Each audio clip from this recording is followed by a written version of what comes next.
Bismillahirrahmanirrahim. Alhamdulillah wassalatu wassalamu ala nabiyina Muhammad amma ba'd.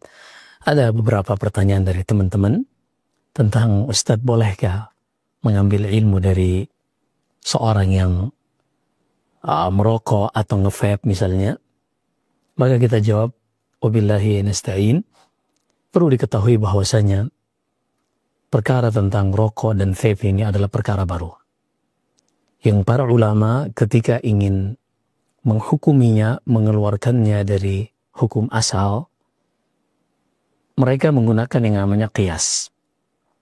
Qiyas ini disebutkan oleh para ulama tentang maknanya, seperti Sidi Abdullah ibn Haji Ibrahim di dalam kitabnya Maraqis Su'ud, Hamlul ma'lumi ala maqad ulim lilistiwa fi illatil hukmi wasim.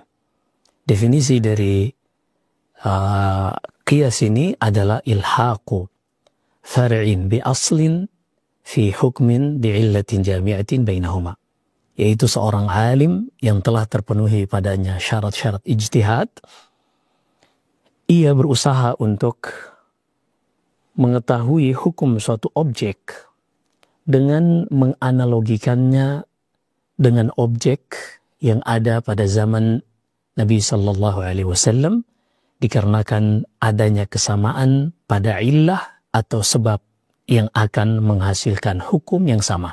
Karena ketika illahnya sama, maka hukumnya pun akan sama.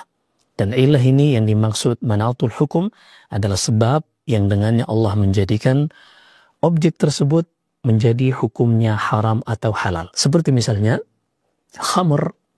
Khamr, illahnya Allah sebutkan diantaranya adalah ithmuhuma akbaru min naf'ihima. Kebaikannya itu lebih kecil dan keburukannya lebih dominan, sehingga diharamkan. Dan juga memabukkan, hatta ta'lamu ma taqulun. Di dalam surat An-Nisa kata Allah, khamar ini membuat kalian mabuk, maka menjadi diharamkan.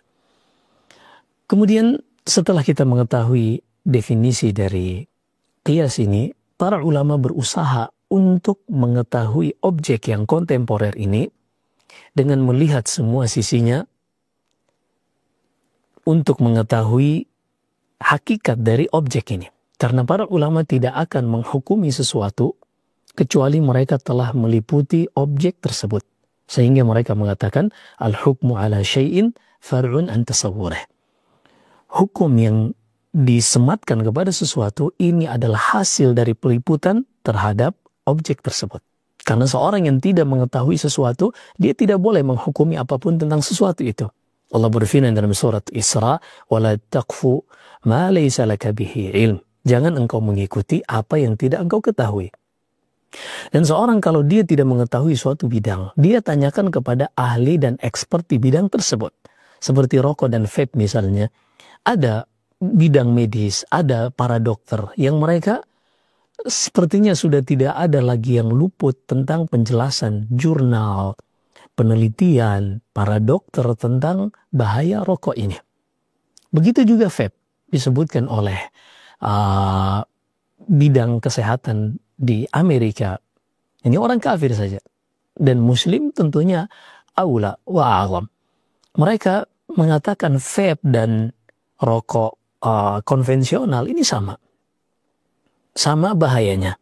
Walaupun mungkin rokok dengan menggunakan bahan tradisional, tembakau dan sejenisnya, ini memiliki 7.000 sekian zat yang berbahaya. Dan vape ada beberapa tapi tetap berbahaya. Sehingga ketika kita mengetahui ini, maka karena ini perkara kontemporer, mungkin terkadang sebagian da'i, sebagian ustadz, mungkin mereka berpegang dengan yang namanya al-bara'atul asliyah. Kita harus berpegang pada hukum asal segala sesuatu sampai datang dalil lain yang memalingkan sesuatu ini dari hukum asalnya. Tapi ketahuilah hukum asal ini cacat yang disebutkan sebagaimana yang kita sudah bahas secara tuntas di video kita sebelumnya tentang bagaimana Allah jadikan bumi ini bagi manusia, dan bahwasanya ada 3 rincian yang silakan dirujuk pada video kami sebelumnya. Namun ketika kita mengetahui hal ini adalah perkara kontemporer, Maka kita tidak boleh menjadikan ini seperti perkara ijma, setiap yang menyelisihi kita, lalu kita membid'ahkan mereka atau memfasikkan mereka. Karena dalam perkara ijtihad, la inkara fi masail ijtihad. Tidak boleh saling mengingkari dalam perkara ijtihad. Tapi catatannya kalau ijtihadnya benar dan orang yang melakukannya memang ahli ijtihad. Namun, kita tidak mengingkari ia dalam hukum yang ia pegang, yang kita lihat keliru, kita tidak mengingkarinya, tidak menghalangi kita untuk tetap menasehatinya. Jadi bedakan antara mengingkari dan menasehati. Ini disebutnya Syekh Ibnu Utsaimin rahimahullah dalam Syarah Al-Arba'in An-Nawawiyah pada hadits Abu Sa'id Al-Khudri, "Man ra'a minkum munkaran." Jadi ketika sesuatu itu yang kita ingin ingkari harus jelas dan diyakini oleh pihak yang mengingkari dan diingkari bahwasanya itu benar-benar munkar. Kalau tidak, mungkin dia berpendapat dengan pendapat sebagian ulama, maka kita tidak boleh mengingkarinya, betul, tapi tidak menghalangi kita untuk menasehatinya. Dan seorang yang dinasehati, dia jangan berpikir bahwasanya dia sedang diingkari, sehingga dia defensif dan seterusnya. Karena dahulu para ulama sangat membutuhkan yang namanya nasihat ini. Disebutkan dalam biografi Ibn Abi Dhi'b rahimahullah. Suatu saat, ia masuk di suatu masjid. Suatu masjid, pada saat itu ia langsung duduk. Beliau ini imam, beliau terkenal namanya namun tidak dikenal wajahnya di zaman itu. Ketika ia datang masuk ke masjid langsung duduk, orang di sampingnya, orang baru yang belum mengenal Ibn Abi Dhi'b, langsung mengingkari Ibn Abi Dhi'b dan mengatakan, "Ya hadha, qum sholli raka'atain." Wahai fulan, ente masuk ke masjid langsung duduk, itu nggak pantas. Sholat dulu 2 rakaat tahiyatul masjid, karena memang Rasulullah melakukan hal tersebut. Apa respon Ibn Abi Dhi'b? Apakah dia langsung masang mode defensif, oh itu sunnah dan seterusnya, pembahasan dan seterusnya? Ternyata tidak. Beliau, karena tahu beliau harusnya melakukan sholat 2 rakaat atau sunnah melakukan 2 rakaat, beliau langsung bangkit sholat 2 rakaat. Setelah itu selesai, sholat dikumandangkan, dan setelah selesai beliau duduk di majelisnya, dan orang tadi salah seorang yang menantikan majelisnya Ibnu Abi Dhi'b. Ketika ia melihat Ibn Abi Dhi'b yang ia tegur tadi berada di majelis, ternyata itulah syekh guru yang sedang ia tunggu, ia pun seakan-akan malu. Setelah selesai dars, ia datang kepada Ibn Abi Dhi'b meminta uzur, memohon maaf. Apa kata Ibn Abi Dhi'b? Gak ada yang perlu diminta maaf. Amartana bi khairin fa'ata'nat. Engkau memerintahkan kami kepada kebaikan, menasehati kami, mengarahkan kami kepada kebaikan.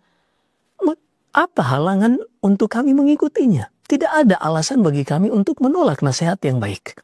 Maka hendaknya seperti ini.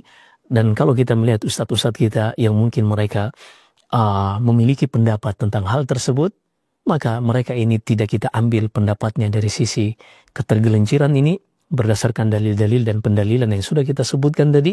Namun ini juga tidak membuat kita menghukumi mereka secara serampangan, mengingkari mereka, karena ini adalah masalah kontemporer, perkara ijtihad, sehingga seorang mengambil dari gurunya apa yang sesuai dengan dalil, dan dia menolak dari gurunya apa yang dia pandang tidak sesuai dengan dalil atau pendalilan yang telah disebutkan oleh para ulama. Demikian, Allahu a'lam.